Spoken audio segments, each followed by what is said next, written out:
शिवाजी पार्कच मागितला होता पण तो मिळाला नाही.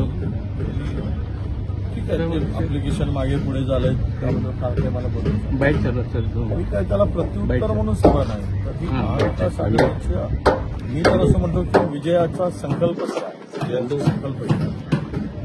आणि मुंबई आम्ही जिंकणार, 6च्या 6 जागा जिंकणार आहोत.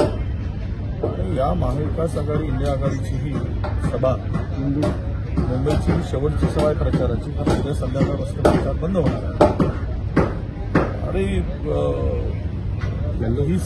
ही सभा तानाशाहीला संपवण्यासाठी आहे. ही सभा लोकशाही जिवंत करण्यासाठी, या देशातील संविधानाचं रक्षण करण्यासाठी ही सभा असते. आणि यातून जो संदेश जाईल या 13 जागा लोकसभेच्या टप्प्यामध्ये आहे. 13ही जागेवर काँग्रेस आणि इंडिया आघाडीला भरभरून यश मिळेल.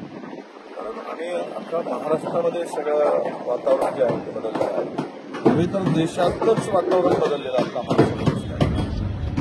त्यामुळे लोक आता मोदीजींच्या आणि भाजपच्या सभांना वैतागली, कंटाळा आलाय.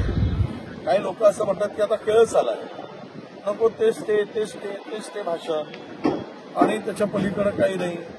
त्यामुळे ते काय ऐकायला जायचं. आता लोकांना पंतप्रधानांच्या भाषणाची आवड राहिली नाही आणि तो उत्साहही राहिला नाही. त्यामुळे लोकांच्या मनात आता नवा पर्याय म्हणून इंडिया आघाडी हाच त्याला दिसतो आहे. आणि आम्ही 100% या देशातील सत्ता हाती घेणार आणि 4 तारखेला जूनला देशामध्ये परिवर्तन होणार.